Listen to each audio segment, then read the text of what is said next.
বাংলাদেশের হেন কোনো গ্রাম নাই যেই গ্রামের মধ্যে অন্তত 10 জন ডিপ্রেস বাচ্চা নাই, অন্তত 10 জন অটিস্টিক বাচ্চা নাই। এবং সেই রেট যদি কমে যেত তাইলে একটা কথা, সেই রেট বাড়ছে। এখন তরুণ প্রজন্ম, আমাদের দায়িত্ব কি? তারা এখন যেই লাইন দিয়ে হাঁটছে সেই লাইন তাদেরকে ডিপ্রেশনের দিকে নিয়ে যাবে। কেন ডিপ্রেশন আসে? তারা ডিপ্রেসড হচ্ছেও বা কেন? মনে রাখবেন, সেটার আগে আপনি দ্বীনের কনসেপ্ট বোঝা বড় জরুরি, ইবাদতের কনসেপ্ট বোঝা জরুরি। আমি যে বলেছি আপনাদেরকে খৌফ এবং জো, খৌফ এবং জো। খৌফ মানি ভয়, খৌফ মানি ভয়, জু মানি খিদা। মানুষের জীবনে দুটি জিনিসের মানুষ নিশ্চিত করতে চায়। একটা হচ্ছে আমার পরিবারের জন্য খাদ্য সরবরাহ, যেন আমার পরিবার খাদ্য সংকটে না পড়ে। আরেকটা জিনিস হচ্ছে মানুষ চায় সামাজিকভাবে, রাষ্ট্রীয়ভাবে নিরাপত্তা ভোগ করতে। ক্ষুধা এবং নিরাপত্তা এটা একটা আরেকটার সাথে অঙ্গাঙ্গিভাবে জড়িত। আপনি যদি এই দুইটাকে ভালোভাবে নিশ্চিত করতে পারেন, ফ্রাস্ট্রেশন কিছুটা হলেও লাঘব হবে। কিন্তু এই দুইটার ডিমান্ড যদি দিন বদিন জটিলতর হতে থাকে, এটা আপনার ডিপ্রেশন এবং ফ্রাস্ট্রেশনকে অনেক বেশি কঠিন করে দিবে। আরেকটা বিষয় হয়েছে, আমাদের নবী যখন সমাজ প্রতিষ্ঠা করেছেন, আমার নবী কোঅপারেশন বেসড সোসাইটি প্রতিষ্ঠা করেছেন। কোঅপারেশন, একজন আরেকজনকে সহযোগিতা করবে। ওয়েস্টার্নাইজেশন এসে সেই জায়গার মধ্যে কম্পিটিশন ঢুকিয়ে দিয়েছে। কম্পিটিশনের একটা পজিটিভ দিক আছে, একটা নেগেটিভ দিক আছে, কিন্তু আমরা নেগেটিভটাই গ্রহণ করেছি। বুঝতে পেরেছেন কিরকম? আমি আপনার সাথে কম্পিট করছি, আপনি ফাইন্যান্সিয়ালি আমার চেয়ে সলভেন্ট, আমার ভাই ফাইন্যান্সিয়ালি আমার চেয়ে সলভেন্ট, চতুর্দিককার প্রেশার, আমার ফ্যামিলি প্রেশার, আমার সমাজের প্রেশার, আমি কম্পিটিশনের মধ্যে লেগে গেছি শুধু আপনাকে বিট করার জন্য। আচ্ছা, এই কম্পিটিশন আলটিমেটলি আমাকে ফ্রাস্ট্রেশনের দিকে নিয়ে গেছে, এটা একটা বিষয়। এই জায়গার মধ্যে এসে অর্থনীতিবিদ যারা, তারা মনে করেন, তারা এটার নাম দিয়েছেন এইজ অফ প্রোডাক্টিভিটি, আর সাইকোলজিস্টরা এই সময়ের নাম দিয়েছে age of anxiety. Age of productivity, age of anxiety. এখন কেন হয়েছে? আমার আল্লাহ আমাকে বানিয়েছেন, আপনাকে বানিয়েছেন, সবাইকে বানিয়েছেন। আমাদের টুল টেবল সম্পর্কে আমার আল্লাহর চেয়ে ভালো তো কেউ জানেন না, আল্লাহই ভালো জানেন। তো আমার আল্লাহ আমাদেরকে এখানে যখন পাঠাচ্ছিলেন, পাঠানোর আগে আম থেকে শুরু করে, জাম থেকে শুরু করে, মূলা থেকে শুরু করে সবকিছুর ব্যবস্থা করেছেন। যাহা কিছু আমাদের প্রয়োজন, ভিটামিনস, প্রোটনস, তারপরে ক্যালোরিজ, প্রোটিন, যা কিছু আমাদের লাগে ব্যবস্থা করেছেন। এতটুকুনের মধ্যে যদি আল্লাহ ছেড়ে দিতেন, আল্লাহ পারতেন। কারণ আমাদের বিবেক বুদ্ধি, যে রেশনাল এবিলিটি দিয়েছেন, সেটার মাধ্যমে আমরা অনেক কিছু করতে সক্ষম। এবং এই জায়গায় মাদ্রাসার ছাত্র যারা, আপনারা এটা পড়তে পারেন, ইমাম মাতুরিদি, ইমাম আশআরীর মধ্যে এই জায়গার মধ্যে একটা ভালো ইখতিলাফ আছে। বুঝতে পেরেছেন? আমাদের ইমামের মতে যে শুধু আকল থাকলে হয় না, শুধু আকল থাকলে হয় না, নবীরও প্রয়োজন হয়। ইমাম আশআরীর মতে না, রেশনাল এবিলিটি যেটা, সেটা দিয়ে আপনি আল্লাহ পর্যন্ত পৌঁছাইতে সক্ষম। ধর্মের যে জায়গা বা ধর্মের যে গ্রিপ, এটা আস্তে আস্তে দুর্বল থেকে দুর্বলতর হতে গিয়েছে। অনেক লম্বা কথা। ওয়েস্টার্নাইজেশনের এই প্রসেসকে বাস্তবায়নের জন্য স্বাভাবিকভাবে পৃথিবীর যে 4টা মৌলিক ডাইমেনশন আমাদের জীবনে, যেমন জ্ঞান একটা বড় বিষয়।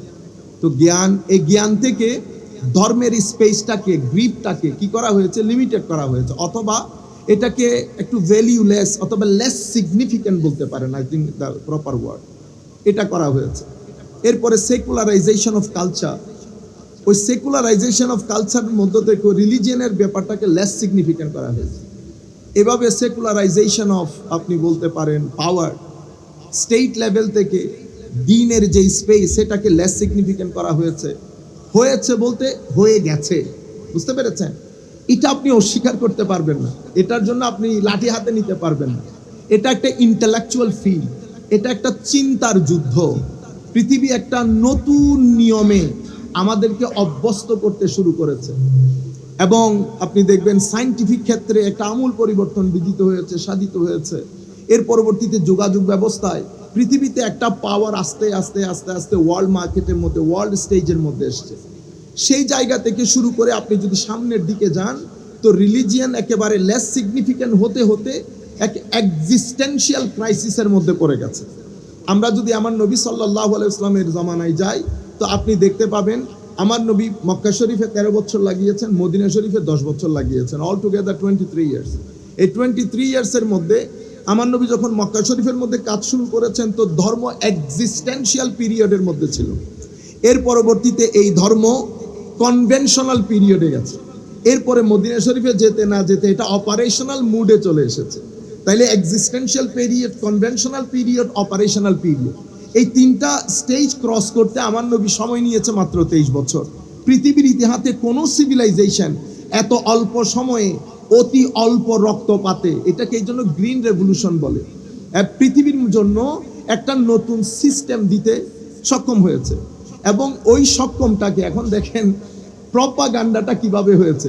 আপনি যখন ওয়েস্টার্ন কান্ট্রিতে শরিয়া বলবেন, তারা ভয় পেয়ে যায়, ইন্নালিল্লাহ, don't repeat this word again, শরিয়া। অথচ শরিয়া একটা রেভলিউশনারি ওয়ার্ড, শরিয়া একটা অসম্ভব positive word, not religiously speaking, academically speaking. আমাদের শরীয়ত যদি আমরা রিলিজিয়াসলি বলি, তো এটা তো এখানে আপনার কোনো চয়েস নাই, you must have to agree with it. If you do not agree, then you are out of ambit of Islam. But আমি একাডেমিকলি বলছি আপনাদেরকে, আমরা যদি দেখি শরীয়ত বলতে আমার নবী যে মেসেজ নিয়ে এসেছেন, সেই মেসেজের যেই অংশটুকুকে আমরা ব্যক্তি জীবনে বাস্তবায়ন করি। কিছু করতে বলেছেন, কিছু থেকে নিষেধ করেছেন, ডুস অ্যান্ড ডোন্টস, বুঝতে পেরেছেন? এটাকে শরীয়ত বলি। আমি লিঙ্গুইস্টিকলি গেলে অনেক সময় লেগে যাবে। শরীয়তের যদি আমি মেইন পারপাস দেখি, আপনি বলতে পারেন যে হায়ার পারপাস অফ শরিয়া। তো হায়ার পারপাস অফ শরিয়া কি? হায়ার পারপাস অফ শরিয়া হচ্ছে আপনাকে সমস্ত অমঙ্গল থেকে রক্ষা করে মঙ্গলের দিকে ধাবিত করা। আরবির মধ্যে কি বলেন আপনার? জালবুল মানাফে। আমি আরবির সাথে অত বেশি ফ্যামিলিয়ার না, বাট জালবুল মানাফে দারউল মাফাসিদ, এটাই তো বলি। তো হায়ার অবজেক্টিভ অফ শরিয়া হচ্ছে আপনার যত অমঙ্গল, সে অমঙ্গলটা সোশ্যালি হতে পারে, ব্যক্তিগতভাবে হতে পারে, পারিবারিকভাবে হতে পারে, রাষ্ট্রীয়ভাবে হতে পারে, ধর্মীয়ভাবে হতে পারে, অর্থনৈতিকভাবে হতে পারে, যত আপনার অমঙ্গল। সেই কারণে আমার নবী সমস্ত অমঙ্গলের কবর রচনা করেছেন কোথায়? বিদায় হজ্জের ভাষণে। এটা আমার নবীর 23 বছরের স্ট্রাগলের পরে আজই 13 বছর মক্কা শরীফে মাত্র 300-400 লোক বা 400-500 লোক বা ইন বিটুইন ইসলাম কবুল করেছে। কিন্তু যেই মদিনা শরীফ এসছেন 10 বছর, 10 বছরের মদিনা শরীফে যখন ঢুকেছেন, it was 12,000 square feet of Medina. যখন আমার নবী দুনিয়া থেকে গেছেন, 12 লক্ষ square feet Medina. Can you imagine?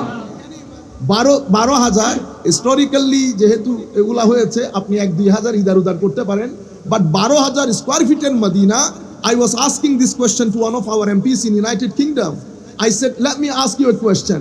That hypothesis, আপনি মনে করেন আপনারা যেটাকে মধ্যযুগ বলেন, আমরা সবাই বলি মধ্যযুগীয় কায়দায়, এটা হচ্ছে ওয়েস্টার্ন ওয়ার্ল্ডের একটা শব্দ ডিয়া মারার জন্য। আমাদের চিটাঙ্গা ভাষায় বলে ডিয়া মারার জন্য, মানে আপনাকে কোনোই মারার জন্য। মধ্যযুগীয় আমার নবী যে রেভলিউশন তৈরি করেছেন, আমি মধ্যযুগীয় আপনাদেরকে বুঝাই। বদরের যুদ্ধে ওয়ার প্রিজনার এসছে, আমার নবী বদরের যুদ্ধে ওয়ার প্রিজনারদের সাথে ডমিনেন্ট ইন্টারন্যাশনাল ল ছিল, they have to be killed, end of the story. It was the dominant international law with regard to the war prisoner. কিন্তু আমার নবী বলছেন, দেখেন আমি এটা হত্যাযজ্ঞ করার জন্য, এটা আমার কাজও না। এটা আমাদের জন্য, তরুণের জন্য অসম্ভব গুরুত্বপূর্ণ মেসেজ। উগ্রতা বর্জন করতে হবে। আপনি আমার সাথে দ্বিমত পোষণ করছেন, এটা আমাকে বরদাস্ত করতে হবে বেটা। আপনি কেমনে মনে করলেন আমি সব জায়গায় আমার এমপি মহোদয় আমার সব কথার সাথে যদি একমত পোষণ করে, হয়তো উনি সম্মানের কারণে, মহব্বতের কারণে করবেন, কিন্তু দুই ব্রেইন কখনো একই বিষয়ে একমত পোষণ করতে পারে না।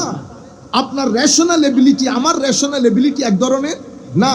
কথা বিভিন্ন জায়গায় চলে যাচ্ছে, আমি চাইতেছি না গুছাইতে, কারণ মাইন্ডসেট 3 প্রকার।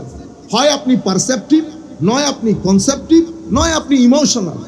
পারসেপটিভ মাইন্ডসেট ওরা intellectual, doctor, engineer, lawyer, professor. এদেরকে যদি আপনি খেলতে দেন গাড়ি একটা, এ খেলবে পরে খুলবে আগে। এখন বাবা দিছে মায়ের, বেটা তোমার জন্য এত টাকা দিই কিনা, আপনি মেরে লাভ নাই। ওর ভিতরের ডিভাইস ভিন্ন, ও খেলার আগে খুলে দেখতে চাইবে, because he is going to be an intellectual. বুঝতে পেরেছেন? তার যে মেমোরি রেট এটা অনেক হাই, সে পারসেপটিভ। এরপরে আপনার এখানে কনসেপটিভ মাইন্ডসেট আছে। কনসেপটিভ মাইন্ডসেটের লোক অনেক প্র্যাকটিক্যাল হয়। আপনি মা বাবা বলে কেউ 2 মিনিট ঘরে বসে না, যায় আর আসে বসে থাকতে চায় না, সে কিছু করতে চায়। সে কিছু করতে চায়, আপনি যদি তার জন্য এনভায়রনমেন্ট দিতে না পারেন, তাই আপনি আপনার জাতির কনসেপ্টিভ মাইন্ডসেটকে ধূলিসাৎ করে দিয়েছেন। তখন অন্য জাতি কি করে? তখন অন্য জাতি নিজের দেশের মধ্যে পরিস্থিতি ঠিক করে আপনার ব্রেনগুলো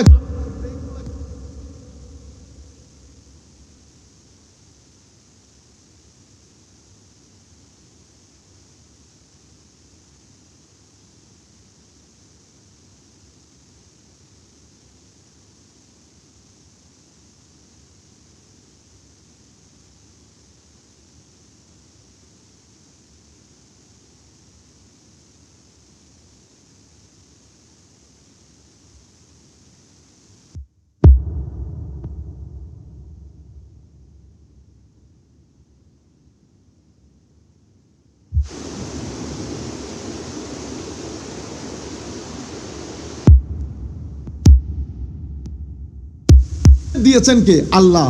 কেন দিয়েছেন? আপনার রাষ্ট্রকে যেই জায়গাগুলোতে তার কন্ট্রিবিউট করা দরকার সেই জায়গাগুলোতে সে আসতে হবে, আমি গেলে হবে না। এখন ওই জায়গায় প্ল্যাটফর্মটা তৈরি করার দায়িত্ব আমার। আমি যেমন ইটের রাস্তাকে পাকা করব, ঠিক তেমনভাবে কনসেপ্টিভ মাইন্ডসেটের লোকের জন্য একটা এনভায়রনমেন্ট তৈরি করা, দিস ইজ মাই রেসপন্সিবিলিটি। এখন আমি যদি ওই রেসপন্সিবিলিটি দিতে না পারি, পৃথিবী তো দাঁড়িয়ে থাকে।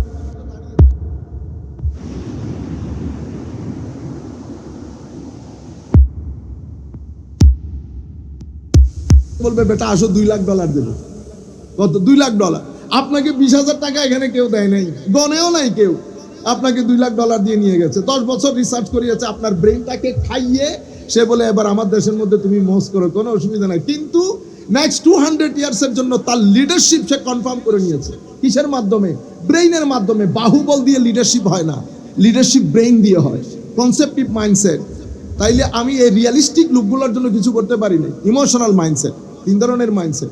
যাই হোক, তো আমি বলতে চাচ্ছি আমার নবী সাল্লাল্লাহু আলাইহি ওয়াসাল্লাম ইন্টারন্যাশনাল ল মেরে ফেলো।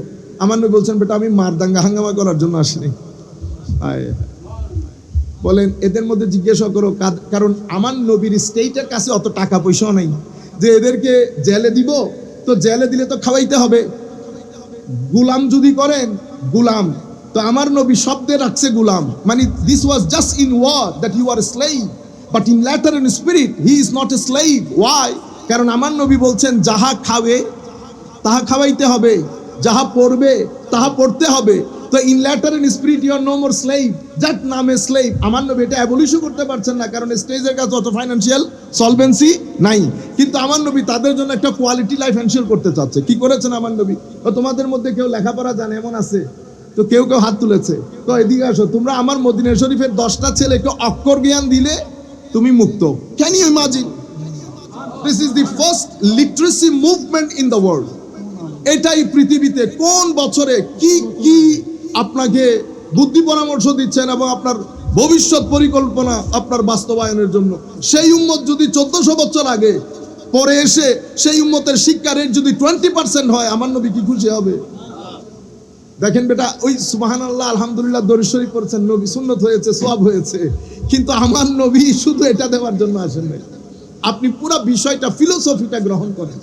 এর পরবর্তীতে এখন সবার কাছে তো ওই জিনিসটা নাই। তো আচ্ছা কেউ তো টাকা পয়সা আছে, কিছু একটা টাকা পয়সা দিলে আমি বাকিগুলার খরচ বরচ রক্ষা করতে পারবো। তোমাদের মধ্যে কেউ 4,000 দিরহাম দিতে পারবে? 2-3 জনে হাত তুলছে, ওইটা দাও তুমি মুক্ত। বাকিগুলারে আমার নবী হায় হায় চাচ্ছেন মোটিভেট করার জন্য। আমি মানুষ হত্যা করার জন্য আসি না, এটা আমার মটো না, এটা আমার মোটিভ না, অবজেক্টিভ না। তো আমি আপনাদেরকে যে জিনিসটা বুঝাতে চাচ্ছি, এই অবস্থার মধ্যে নিয়ে গিয়ে আমার নবী মাত্র 450, অর্থাৎ মক্কা শরীফ মদিনা শরীফের 10 বছরে 87টা ছোট বড় যুদ্ধ হয়। সেই যুদ্ধের মধ্যে কয়জন মানুষ মারা যায়? আমি আমার এমপি সাহেবকে জিজ্ঞেস করেছেন, বড় বড় প্রভাবশালী এমপি ছিলেন, but he was there was an honest man. তো ও বলতেছে আই গট নো আইডিয়া। আল্লাহ জাস্ট ইমাজিন করেন না, আপনারা মধ্যযুগ বলেন না, মধ্যযুগীয় কায়দায়। তো আমি মধ্যযুগের হিস্ট্রি বলছি। এখন আমার নবী মধ্যযুগে আইনের ক্ষেত্রে কি পরিমাণ সংশোধন এনেছেন। আপনি বলছেন মধ্যযুগীয় বর্বরীয় কায়দায়, কি বর্বর কায়দায়? হাত কাটতে বলেছেন, শরিয়া বললে হাত কাটানি মাথায় আসে কেন? আমার কারণে। আপনি দাড়ি টুপি পরে রাস্তার মধ্যে নিয়ে, যেমন আমি not to criticise anybody, just to convey this message to my brother. আমার এক ভাইকে, যিনি ওয়াজ তকরির করেন, ঠিক আছে, ওনাকে পুলিশ স্টপ করেছে, যে কোনো কারণে পুলিশ স্টপ করতে পারে, কিন্তু আপনি যদি চোখ বড় করে এমনি এমনি করে বলেন হ্যাঁ দেখে নিব, বাস দিয়ে মার দিব, তো শরিয়া বলতে আমি বুঝতেছি স্টোনিং। এখন শরিয়ার ডেমনস্ট্রেশন আমাকে দেখেছে, তো ইন্টারন্যাশনাল ওয়ার্ল্ড কি করেছে, এটারে তালগুল পাকিয়ে প্রপাগান্ডা বানিয়েছে, দিস ইজ শরিয়া and this is the demonstration of শরিয়া। এখন আপনি বিহেভিয়ারটা দেখাইতে পারলেন না, আপনি পুলিশকে বলা দরকার ছিল ভাই আমার কোনো দোষ আছে, যাই হোক আপনি আইনের লোক, করলে করেন, কোনো অসুবিধা নেই। এখন আপনি যে বিহেভিয়ার দেখিয়েছেন, আমি আমার ভাইকে অনুরোধ করব আপনি অনলাইনে একবার সরি বলে দেন। এই বিহেভিয়ারটা কারো কাম্য না, যেই হোক, আমি হলে আমার জন্য কাম্য না। পজিটিভ চিন্তা করেন। আর জাতি আমাদের দিকে তাকিয়ে আছে, সব জায়গায় দাঙ্গা হাঙ্গামা, এই দাঙ্গা হাঙ্গামা দিয়ে আপনি জাতিকে ফ্রাস্ট্রেটেড করবেন, ডিপ্রেসড করবেন, মেন্টালি অ্যানশাস করবেন, কিন্তু জাতিকে রক্ষা করতে পারবেন না। আমার নবী সাল্লাল্লাহু আলাইহি ওয়াসাল্লাম দেখেন এই টোটাল কাজকর্ম করে 13 বছর আমার নবী এই হজ করতে যান। হজের মধ্যে আরাফার ময়দানে আমার নবী বিদায় হজ্জের ভাষণ দেন। হায় হায় হায়, কই 300-400 সাহাবী, কই এখানে বিদায় হজ্জের ভাষণে লক্ষাধিক সাহাবী। আমি যখন এমপি মহোদয়কে বললাম যে 10 বছরের 87টা ছোট বড় যুদ্ধে ফ্রম বোথ পার্টিস মাত্র 400 থেকে 500 জন মানুষ হত্যা হয়েছে, আমার বলছে are you right? I said I am right, I am not crazy. তো ওরা একটা কথা বলে, আর ইউ ক্রেজি? মানে এতটা যুদ্ধের মধ্যে আপনারা বর্বর যুগ বলতেছেন না, সেজন্য বর্বর যুগের কথা বলছি। যে 400-500 মানুষ আপনি হত্যা করেছেন, সেটা এই সভ্যতার যুগে এসে কিছুদিন আগে আপনি এর চেয়ে বেশি মানুষ হত্যা করেছেন। আপনারা বুঝতে পেরেছেন কেন? কারণ আমার নবী এই জায়গাটা চান নাই। আচ্ছা, বিদায় হজ্জের ভাষণে এসেছেন, আমার নবীর অ্যাড্রেস দেখেন, ইয়া আইয়ুহান নাস, হে মানুষ, মুসলমানদেরকে বলছে না, আমার নবী পৃথিবীকে একটা নতুন ওয়ার্ল্ড অর্ডার দিয়েছেন। It's a new world order announced by the holy prophet সাল্লাল্লাহু আলাইহি ওয়াসাল্লাম। আচ্ছা, অ্যানাউন্সটা কিভাবে দেখেন, বেটা আজকে থেকে আমার নবী বলছেন, আজকে থেকে সমাজের মধ্যে ভ্যালিডিটি এবং অ্যাপ্রিসিয়েশন স্কিন বেসড হবে না। Skin based, no matter who you are, what is your skin color, which country you belong to, African, European, Arabian, doesn't matter. Even you are an African slave, but আপনার মধ্যে যদি অন্তরের মধ্যে god awareness থাকে, god awareness. God awareness কাকে বলে? God awareness হচ্ছে ডুস করেন আর ডোন্টস করেন, প্রত্যেকটা জায়গায় আপনার ভিতরে এই বিষয়টা থাকবে যে এটার জন্য আমাকে আল্লাহর দরবারে জবাবদিহিতা নিশ্চিত করতে হবে। এটাকে গড অ্যাওয়ারনেস বলে। যেই ব্যক্তির ভিতরে এই গড অ্যাওয়ারনেস আছে, আমার স্টেটের মধ্যে সেই ব্যক্তি সবচেয়ে সম্মানিত, even he is an African slave, no matter. আপনারা বুঝতে পেরেছেন? এই জায়গার মধ্যে স্কিন বেস যে আইডেন্টিটি আমাদের মধ্যে কিন্তু এখনো রয়ে গেছে। আপনি বলবেন হুজুর না আমরা তো মুসলমান। এই কিছুদিন আগে এক ভদ্রলোক আমাকে বলছেন, তো আপনাদের জনাব ট্রাম্প সাহেব অনেক রুট, অনেক রুট। আল্লাহ নানা ভুল বলেছেন, এর চেয়ে বেশি রুট আপনার সমাজের চৌধুরী সাহেব, যার কাছে টাকা পয়সা আছে। আমরা যাদের কাছে কিছুটা, আমি আমার কথা বলি, আমরা যারা হুজুর এখন আমরা তো অনেক বড় এলিট, সবার সাথে কথা বলি না, পয়সাওয়ালা না হলে হাতও ধরি না। বুঝতে পেরেছেন? এটা কিসের কারণে? আমার কাছে সর্বোচ্চ কোটি 2 কোটি টাকা আছে, হয়তো 2-4 জন মানুষ আমাকে চিনে। আপনি সে একটা মহাদেশের প্রেসিডেন্ট, মহাদেশের প্রেসিডেন্ট, যার এক প্রান্ত থেকে আরেক প্রান্তে যেতে ফ্লাইট নিয়ে গেলে, মানে জেএফকে থেকে যদি আপনি ক্যালিফোর্নিয়া যান 8 ঘন্টা সফর করতে হয় ফ্লাইটে, আর আপনি জেএফকে যদি হিথ্রো আসেন তো 7.5 ঘন্টায় আসতে পারবেন। জেএফকে থেকে যদি আপনি ডালাস যান, বুঝতে পেরেছেন, 9 থেকে 10 ঘন্টা লাগে। তো সেই মহাদেশের প্রেসিডেন্ট, সে যে আমাকে গমতেছে, এটাই তো বড় কথা। এর চেয়ে কম টাকার লোক আমাদের এখানে, আমাদেরকে আমরা বুঝি না মানসিক সাইকোলজি, হ্যাঁ, সবার সাথে আমরাও তো মিশতে চাই না। তো আমি আপনাদেরকে যেটা বলছিলাম, আমার নবী স্কিন বেসড এই আইডেন্টিটি বন্ধ করে, ইন্টারেস্ট বেসড যেই ইকোনমি, সেটাকে আমার নবী বলেছে আমি পায়ের তলে দিয়ে সেটাকে একেবারে সমাজ থেকে ডিসঅ্যাপিয়ার, এলিমিনেট করে দিয়েছি। এরপরে আমার নবী লেবার রাইটস ঘোষণা করেন, হিউম্যান রাইটস ঘোষণা করেন, উইমেন রাইটস ঘোষণা করেন, প্রত্যেকটা সেক্টর নিয়ে কথা বলে আমার নবী। এই বিদায় হজ্জের ভাষণের মধ্যে আমার নবী দুনিয়া থেকে চলে গেলেন। আমার নবীর পুরা সিস্টেমের সবচেয়ে গুরুত্বপূর্ণ জিনিস 2টা, একটা জ্ঞান, একটা ভদ্রতা। বড় আজীব জিনিস একটা জ্ঞান। এটাকে আপনারা শুধু কান দিয়ে শুনলে সুন্দর হবে না, আমরা ভিতর থেকে বোঝার চেষ্টা করি। সাহাবী বলছেন, হিস্ট্রির মধ্যে আমাদের দেখা মতে আমার নবীর মতো এত ডাউন টু আর্থ মানুষ জমিনেও ছিল না। ইমামুল মুরসালিন নবী, কিন্তু আমার নবীর কথায় বার্তায় চাহনিতে গরিব থেকে গরিব পর্যন্ত বুঝতে পারতেন না যে আমার নবী অনেক মহান। যেখানে যেতেন সবার সাথে বসে যেতেন, বাচ্চাদের সাথে খেলতেন। ইমামে হাসান ইমামে হুসাইনকে এত বেশি মহব্বত করতেন, আমার এমপি চাচাও কোনোদিন উনার নাতিকে কান্দে নিয়েছেন, আমার বাবা নেন নেই। কারণ আমার বাবা মনে করেন আমি ভাই সরকারি অফিসার, মানছে কি বলবে, নাতিরে কান্দে নিয়ে হাঁটলে প্রেস্টিজের সাথে যায় না। সরকারি অফিসার হলে নাই, আমাদের খুব কম সংখ্যক মানুষ। সেই জায়গার মধ্যে আমার নবী হাসান এবং হুসাইনকে কান্দে নিয়ে মদিনা শরীফের গলিতে গলিতে হাঁটতেন। আজীব। এরপরে আপনি দেখেন আখলাকের ক্ষেত্রে, এলমের ক্ষেত্রে, এরপর আমার নবী সব সেটেলমেন্ট গুলো চাইতেন পিসফুল হওয়ার জন্য, এবং সব সময় চেষ্টা করতেন আপনার রাইটস যেন বরকরার থাকে। মানে আমি ভিতরে এক বাইরে আরেক, সেরকম না। সেই কারণে আমার নবীর সোসাইটিতে থাকা নন মুসলিম, তারা আমার নবীকে পছন্দ না করলেও, মানে আমার নবীর সাথে এগ্রি না হলেও, সবাই তার খুব গুরুত্বপূর্ণ জিনিসটা আমার নবীর কাছে আসে রাখতেন। কেন? জানতেন যে এই জিনিস কখনো বিফলে যাবে না।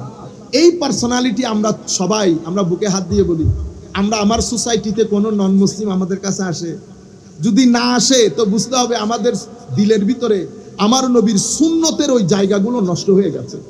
আমরা যেটাকে সুন্নত মনে করছি, বুঝতে পেরেছেন, সেটাও সুন্নত, সওয়াব পাবেন, কিন্তু অরিজিনালি হচ্ছে পার্সোনালিটি। আমার নবীর সুন্নত দিয়ে পার্সোনালিটিকে সাজানো, এরকম জ্ঞান দিয়ে, ভদ্রতা দিয়ে, নম্রতা দিয়ে নিজের পার্সোনালিটিকে সাজানো। আচ্ছা, এতটুকুন পর্যন্ত আমরা বুঝেছি। এরপরে ওয়েস্টার্ন ওয়ার্ল্ড যখন কাজ শুরু করেছে, ওয়েস্টার্নাইজেশন হয়েছে। ওয়েস্টার্নাইজেশন হওয়ার পরে তারা চেষ্টা করেছে সোসাইটি থেকে দিন কেন যেন আস্তে আস্তে লেস সিগনিফিকেন্ট হয়েছে। কেউ জোর করে দিনকে লেস সিগনিফিকেন্ট করে না, সিস্টেম করে দেয়, পলিসি মেক করে দেয়, দিন আস্তে আস্তে লেস সিগনিফিকেন্ট হয়েছে। আপনি দেখেন আমাদের ব্রিটিশরা চলে গেছে, সিলেবাস সিলেবাসের মধ্যে একটা পার্থক্য এসেছে। পার্থক্য আসার পরে আমরা যারা মাদ্রাসায় পড়েছি, আমি বড় জায়গায় যাওয়া, বড় জায়গায় কোনো কিছু করা, সব কিছুর ধার আমার জন্য কি হয়েছে, বন্ধ হয়ে গেছে। এগুলো পলিসির কারণে। এখন আমার জায়গায় কি রয়েছে, আমার কাছে রয়েছে দাফন কাফন, আপনি মারা গেলে এরপর আপনি বিয়ে করলে আগ পড়াবো, আর আপনার ঘর যদি উদ্বোধন করেন তাইলে আপনি আমাকে ডাকবেন, আমি খতম পড়াবো। এগুলো আমার নবীর শরীয়তের সাথে, আমার নবীর রেখে যাওয়া দ্বীনের সাথে, এটা আমি মনে করি একেবারে ইনসাল্ট করা। কি করা? ইনসাল্ট করা। আমি দাফন কাফন করবো ভলেন্টারিলি, আমি 10 গ্রাম পর্যন্ত আমাকে ডাকবে, আমি জানাজা পড়াবো, যাবো, সবকিছু করবো, ভলেন্টারি জব। বিয়েতে ডাকবেন, ভলেন্টারি জব। ঘর উদ্বোধন করতেছেন, সবাই মিলে যাবো, দোয়া দরুদ করবো, ভলেন্টারি জব। কিন্তু this is not my job. আপনি যখন এটাকে জব হিসেবে করবেন, আপনি বুঝতেও পারবেন না সোসাইটির মধ্যে কখন আপনার দাড়ির, আপনার টুপির, আপনার পাঞ্জাবির দাম যেটা, সেটা যে লেস সিগনিফিকেন্ট হয়ে নিচের দিকে চলে গেছে, আপনি বুঝতেও পারেন না। সেই কারণে আমি যখন বিয়ের বাজারে গেছি, তো আমি একটা সোসাইটি থেকে বিয়ে করতে চাচ্ছি। এখন সোসাইটির লোকজনকে আপনি বলেছেন যে ভাই ছেলে কি করে, আমি বলছি ছেলে হুজুর। না ঠিক আছে, ছেলে হুজুর, হ্যাঁ আচ্ছা ঠিক আছে, জানাবো। ওই জানাবোর মধ্যে 10 বছর শেষ। তো আপনি মেসেজ পেয়ে গেছেন, তাইলে আপনি আস্তে আস্তে লেস সিগনিফিকেন্ট হয়ে গেছেন। পলিসি হয়েছে। এরপরে আমি আমার পার্সোনালিটি দেখি, আমি সোসাইটির মধ্যে কথা যেভাবে বলা দরকার, কারণ সোসাইটি ইন্টেলেকচুয়ালি অনেক অ্যাডভান্স হয়ে যাচ্ছে, সাইকোলজিক্যালি অনেক অ্যাডভান্স হয়ে যাচ্ছে। আমাদের ছেলে যাদের বয়স এখন 12 থেকে 15 বছর, তারা আমাদের চেয়ে অনেক বেশি অ্যাডভান্স। আপনি যেই ধরনের ইংরেজিতে কথা বলবেন তারা বুঝে, তারা আপনার চেয়ে, আমাদের চেয়ে, আমরা যারা ইংল্যান্ড আমেরিকাতে থাকি, আমাদের চেয়ে অনেক ভালো ইংরেজি বলে, এবং তাদের প্রশ্নের ধাঁচ পরিবর্তন হয়ে গেছে। তারা কি কি ধরনের প্রশ্ন করে, এটা যদি আমরা সাধারণ মজলিসে বলি, মানুষের ইমান হুমকির মুখে পড়ে যাবে। মানুষের ইমান, এই যে আমি জাস্ট একটা প্রশ্ন আপনাদেরকে বলি, জাস্ট আন্ডারস্ট্যান্ড করার জন্য, মানে ইন্টেলেকচুয়ালি আমাদের ছেলে পুলে, আমাদের বাপদাদারা কোনোদিন এই প্রশ্ন করেন নাই। A very simple question of 15 years of age, একটা 15 বছরের ছেলে। ওস্তাদ আপনি বলেছেন যে আল্লাহ রাব্বুল আলামিন আদমকে সৃষ্টি করেছেন পৃথিবীর জন্য, ওয়াইস ক্বালা রাব্বুকা লিল মালাইকাতি ইন্নী জাইলুন ফিল আরদ, তাহলে ফিল আরদের জন্য বানিয়েছে। এরপরে আমি বলছি আদম আলাইহিস সালাম জান্নাতে ছিলেন, তো কন্ট্রাডিকশন হয়ে গেছে না? বানিয়েছেন কিসের জন্য? ফিল আরদের জন্য। তো ফিল আরদেরটাকে ফিল জান্নায় হলো কেন? নাম্বার 1। নাম্বার 2, তো জান্নাতের মধ্যে শয়তানকে যেহেতু, কারণ আমার জুমার স্পিচ থেকে প্রশ্ন, শয়তানকে যেহেতু বের করে দিয়েছে, তাহলে এই শয়তান আবার জান্নাতে ঢুকলো কেন? তাহলে জান্নাতের গার্ড কোথায় ছিল তখন? আপনারা বুঝতে পেরেছেন? এখন আপনি যদি বলেন নাউযু বিল্লাহি মিন যালিক, আপনি আমার ছেলেটাকে এইথিজমের দিকে ঠেলে দিন। হ্যাঁ, এগুলা হচ্ছে ইন্টালেকচুয়াল ডেভেলপমেন্ট, এবং সামনের প্রশ্নগুলো আরো খতরনাক হবে। এগুলা হচ্ছে সোসাইটির মধ্যে এই যে যারা কনসেপটিভ মাইন্ডসেটের লোক, পারসেপটিভ মাইন্ডসেটের লোক, তাদের ইন্টালেকচুয়াল ডেভেলপমেন্ট হয়েছে। আপনি সিম্পল খাওয়া দাওয়ার ক্ষেত্রে যদি যান, আমার ছেলেকে জিজ্ঞেস করেন কি খাবেন, একেবারে আমাদের চট্টগ্রামের গৌগ্রামেও যদি গিয়ে জিজ্ঞেস করে, সে বলবে চিকেন ফ্রাই খাবে। আপনি তাকে পিঠা বলেন, খাবে না। তো পিঠা আমার জিনিস, আর চিকেন ফ্রাই ওয়েস্টার্নাইজড। আপনি যদি তাকে বলেন পিজা, সে খাবে, বার্গার খাবে। আপনি তাকে চিতল পিঠা খাইতে বলেন, বা আপনারা কি কি পিঠা বানান খাইতে বলেন, খাবে না। তাহলে অটোমেটিক্যালি আপনি আপনার জানা না জানা সবকিছুর মধ্য দিয়ে আপনার ঘরে থেকে কোন মুহূর্তে সে ওয়েস্টার্ন হয়ে গেছে আপনি বুঝানো নেই।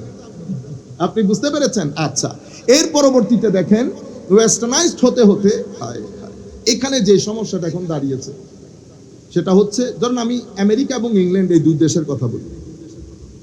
যেহেতু আপনি দিন থেকে বের হয়ে গেছে, তাদের কাছে এখন জীবনযাত্রা সেকুলারাইজড এবং ওয়েস্টার্নাইজড জীবনযাত্রা, সায়েন্স টেকনোলজি, তাদের ম্যাক্সিমাম টাইম যায় স্ক্রিনে মানে তাদের বলতে না, আমাদেরও সেই মোবাইলে।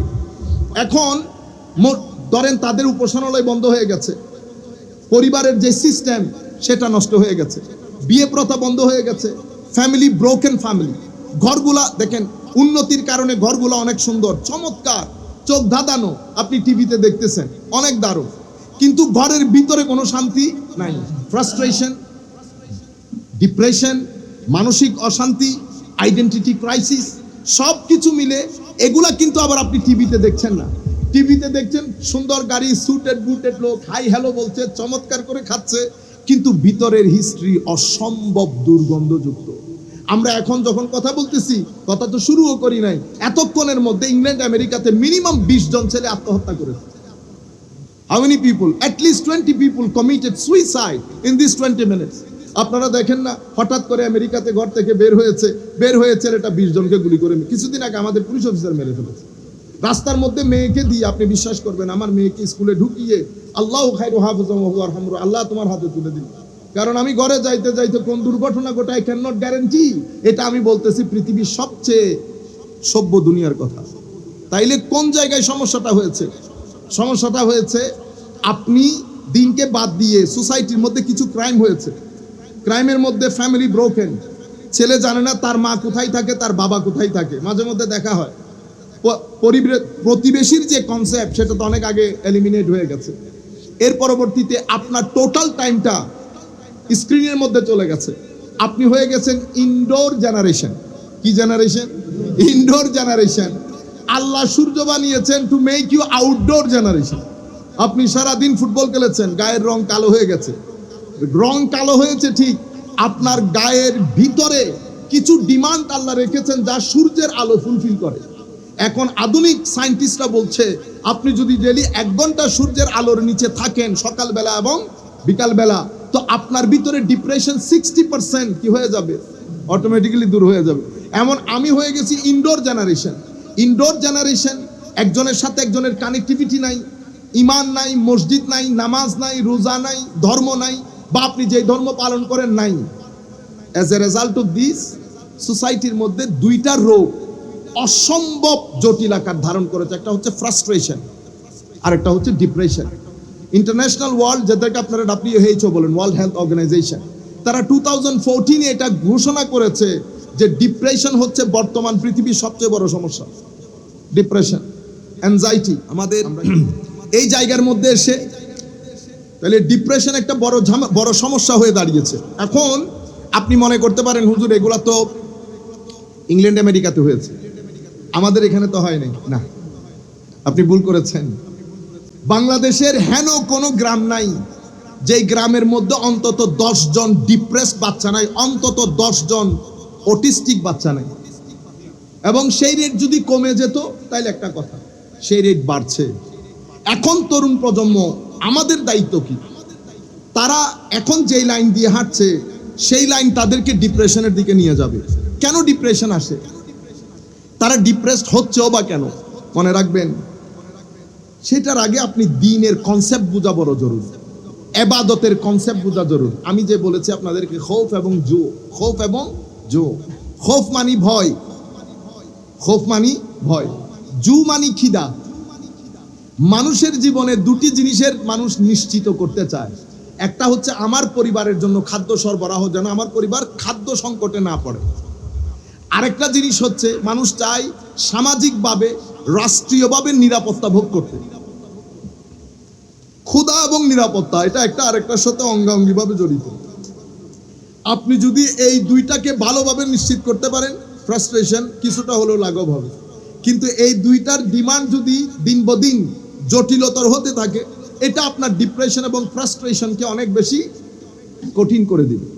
আরেকটা বিষয় হয়েছে, আমাদের নবী যখন সমাজ প্রতিষ্ঠা করেছেন, আমার নবী কোঅপারেশন বেস সোসাইটি প্রতিষ্ঠা করেছেন। কোঅপারেশন, একজন আরেকজনকে সহযোগিতা করবে। ওয়েস্টার্নাইজেশন এসে সেই জায়গার মধ্যে কম্পিটিশন ঢুকিয়ে দিয়েছে। কম্পিটিশনের একটা পজিটিভ দিক আছে, একটা নেগেটিভ দিক আছে, কিন্তু আমরা নেগেটিভটাই গ্রহণ করেছি। বুঝতে পেরেছেন কিরকম? আমি আপনার সাথে কম্পিট করছি, আপনি ফাইন্যান্সিয়ালি আমার চেয়ে সলভেন্ট, আমার ভাই ফাইন্যান্সিয়ালি আমার চেয়ে সলভেন্ট, চতুর্দিককার প্রেশার, আমার ফ্যামিলি প্রেশার, আমার সমাজের প্রেশার, আমি কম্পিটিশনের মধ্যে লেগে গেছি শুধু আপনাকে বিট করার জন্য। আচ্ছা, এই কম্পিটিশন আলটিমেটলি আমাকে ফ্রাস্ট্রেশনের দিকে নিয়ে গেছে, এটা একটা বিষয়।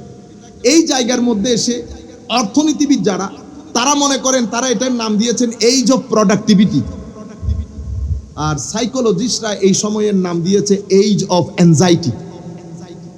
Age of productivity, age of anxiety. এখন কেন হয়েছে? আমার আল্লাহ আমাকে বানিয়েছেন, আপনাকে বানিয়েছেন, সবাইকে বানিয়েছেন। আমাদের টুল টেবল সম্পর্কে আমার আল্লাহর চেয়ে ভালো তো কেউ জানেন না, আল্লাহই ভালো জানে।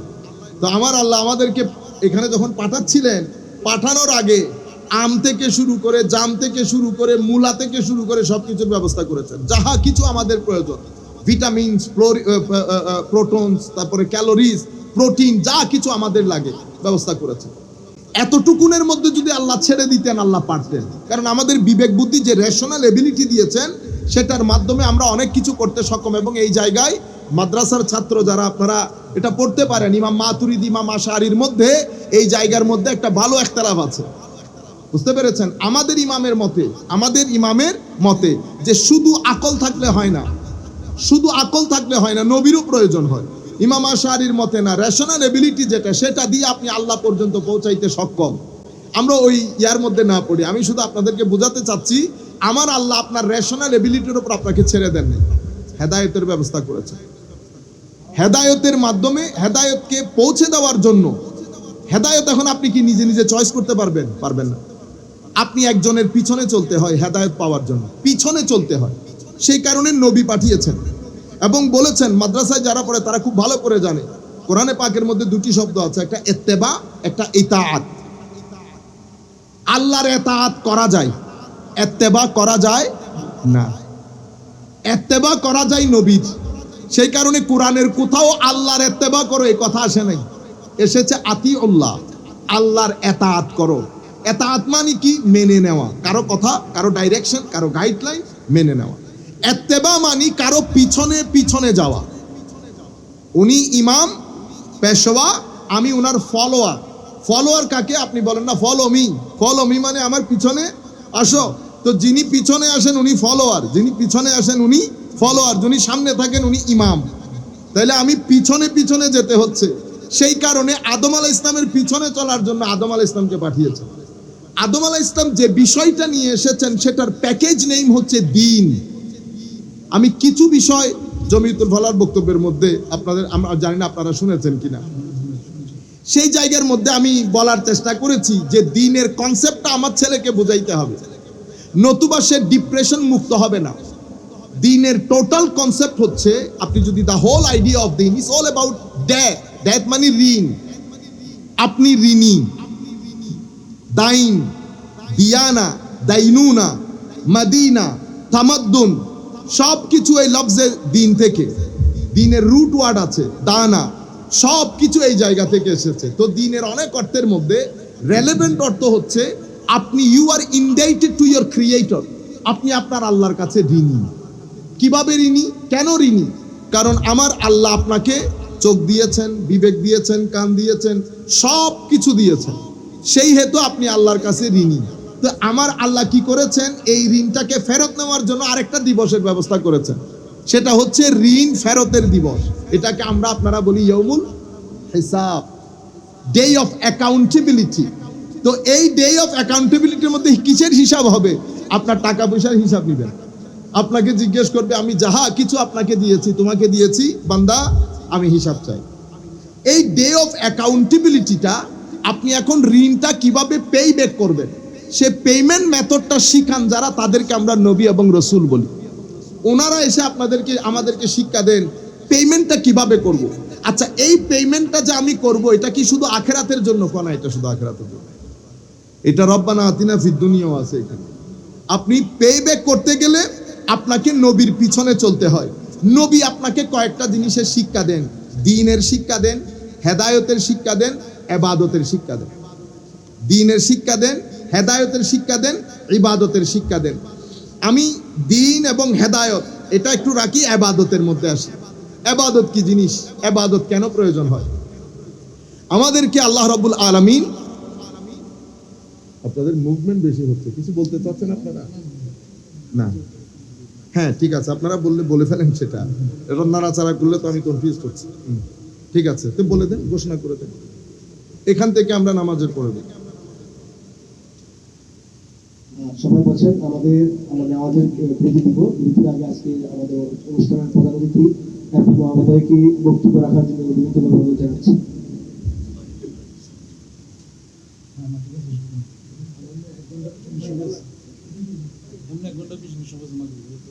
আমরা তো আসলে মাগরিব পরে পড়তে পারতেছি, মাগরিবের সময় তো আছে।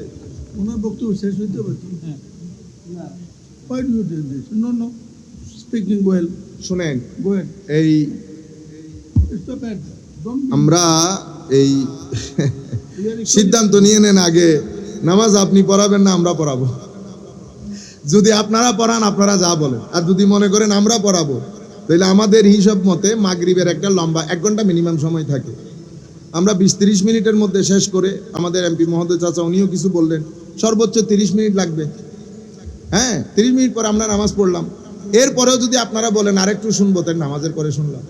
দেখলো যদি আপনার ডান বাপ করতে থাকেন, তাহলে ঝামেলায় পড়ে যাবে। ঠিক আছে, দ্রুত বিসমিল্লাহ, সবাই দরুদ শরীফ পড়েন। আল্লাহুম্মা সাল্লি আলা সাইয়্যিদিনা মুহাম্মাদিন ওয়া আলা আলি সাইয়্যিদিনা মুহাম্মাদিন ওয়া বারিক ওয়া সাল্লিম। আল্লাহুম্মা সাল্লি আলা সাইয়্যিদিনা মুহাম্মাদিন ওয়া আলি সাইয়্যিদিনা মুহাম্মাদিন বারিক ওয়া সাল্লিম। আচ্ছা, আমাদের শরীরের মধ্যে এখন নিজেকে জানা বলে না, আগে নিজেকে জানো। নিজেকে আমি কি জানবো? আপনার ভিতরে কিন্তু অপরিসীম শক্তি দান করেছেন আমার আল্লাহ। আল্লামা ইকবাল আসরারে খুদির মধ্যে, ওনার কুল্লিয়াত ইকবালের মধ্যে চমৎকার চমৎকার কিছু কথা বলেছেন। আমার সুফিয়ায়ে কেরাম হযরত জালালউদ্দিন রুমি থেকে শুরু করে আমাদের মুহিউদ্দিন ইবনে আরবি রাদিয়াল্লাহু, ইমাম গাজ্জালী রাহমাতুল্লাহ আলাইহি। আচ্ছা, আপনি শুধু এতটুকুন বুঝেন, পৃথিবী অনেক বড়। আমি বললাম না আমেরিকা মহাদেশ, আটলান্টিক, অমুক সমুক, অনেক বড় পৃথিবী, ঠিক না?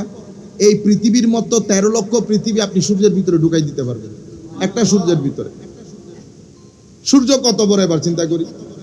আপনার দৃষ্টিতে সূর্য এখন অনেক বড়, ঠিক না? এই ধরনের সূর্য আমার আল্লাহ মিলিয়ন মিলিয়ন বানিয়েছেন মিল্কি ওয়ের মধ্যে।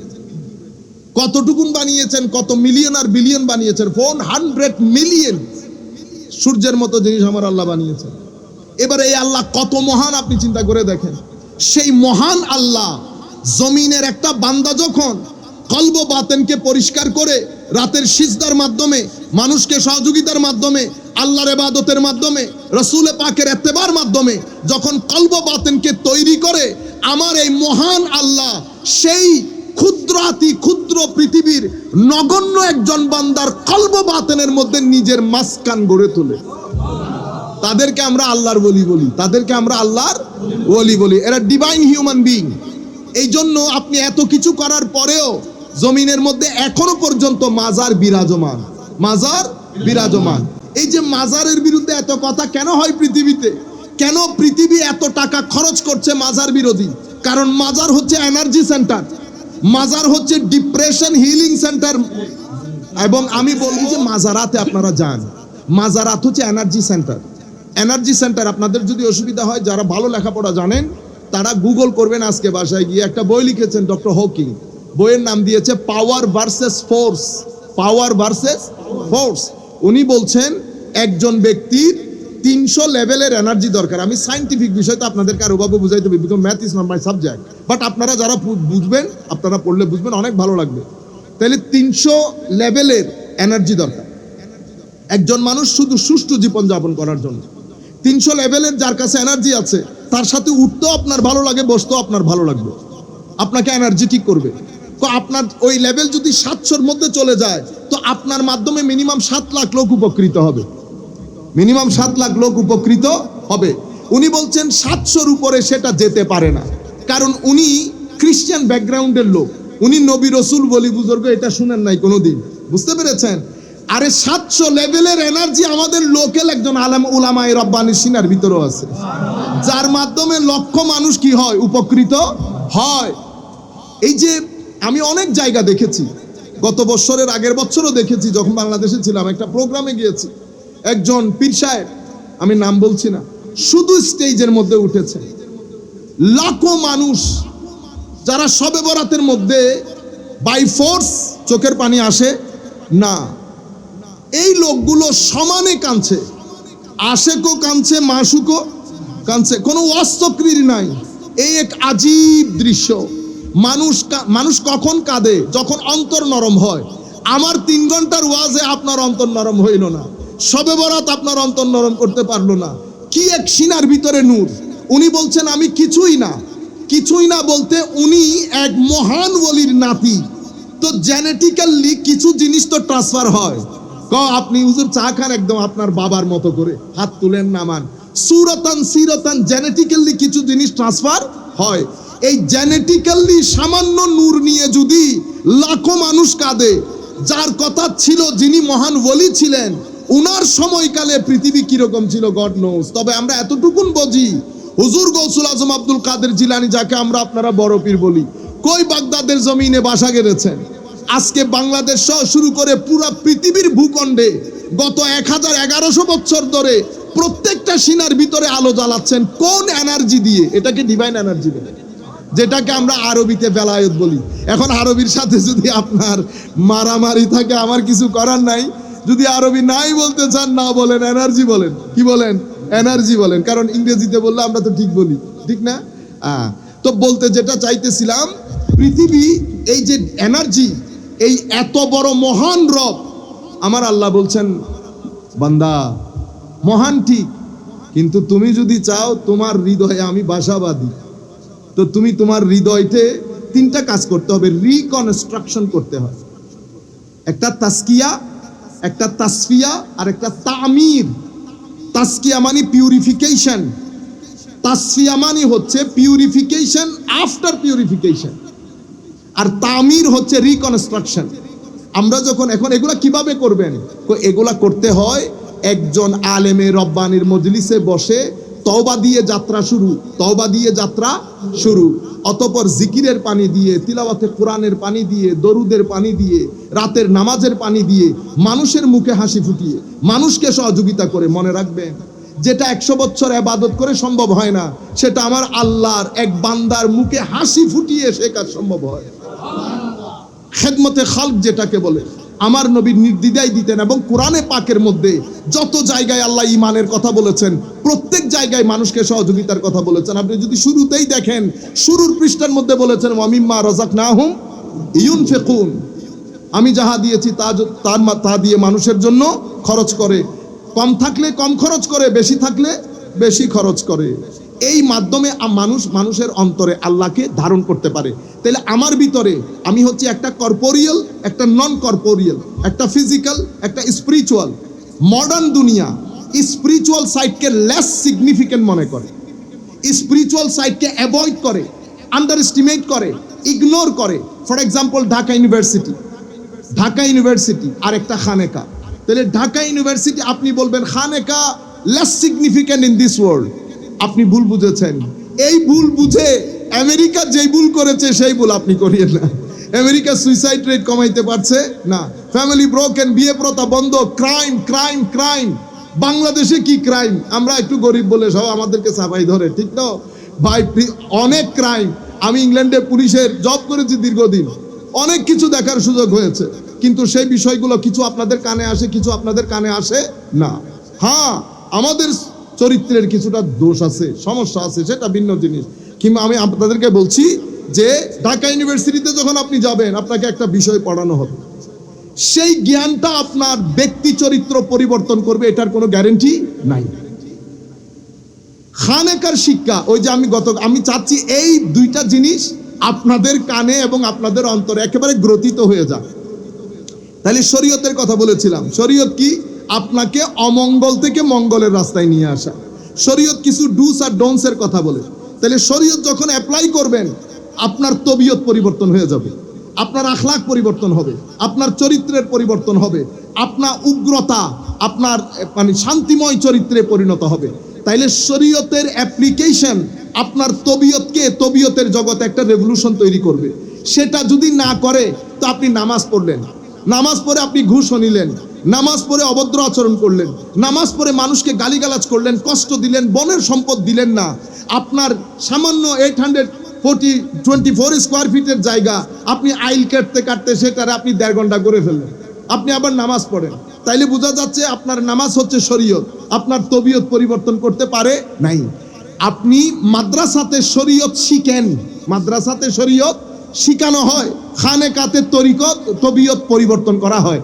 মাদ্রাসার কাজ নামাজের ফরজ, ওয়াজিব, সুন্নত, ওযু কেমন করে, আপনি ফিকার কিতাব দেখেন, কিসের মাধ্যমে শুরু হয়? বাব কিতাবুত তাহারা দিয়ে শুরু হয়। আর তরিকতের কিতাব দেখেন, কি দিয়ে শুরু হয়? কিতাবুত তাওবা, কিতাবুত তাওবা। তাইলে ওযু হচ্ছে শরীর দৌত করা, তাওবা হচ্ছে ভিতর দৌত করা। কারণ আপনার ভিতরে একটা কর্পোরিয়াল ওয়ার্ল্ড, একটা নন কর্পোরিয়াল ওয়ার্ল্ড, এটা বোঝা খুব জরুরি। এটাকে আন্ডারএস্টিমেট করা হচ্ছে। আপনার মাইন্ড এবং সোল যদি ক্ষুধার্ত হয়, বেকারার হয়, আপনি যাহা কিছু করেন, যত টাকা আপনার ফান্ডে থাকুক, আপনি ডিপ্রেশন থেকে, তরুণ প্রজন্মকে অ্যাংজাইটি থেকে বাঁচাতে পারবেন না। তন্মধ্যে আপনি আবার দিন শিখাতে গিয়ে ছেলেদেরকে যদি উগ্রতার দিকে ঠেলে দেন, যেটা বর্তমান সমাজে হচ্ছে, কথায় আমি বরদাস্ত করতে পারছি না আপনাকে, আমার ভিতরে টলারেন্স নাই।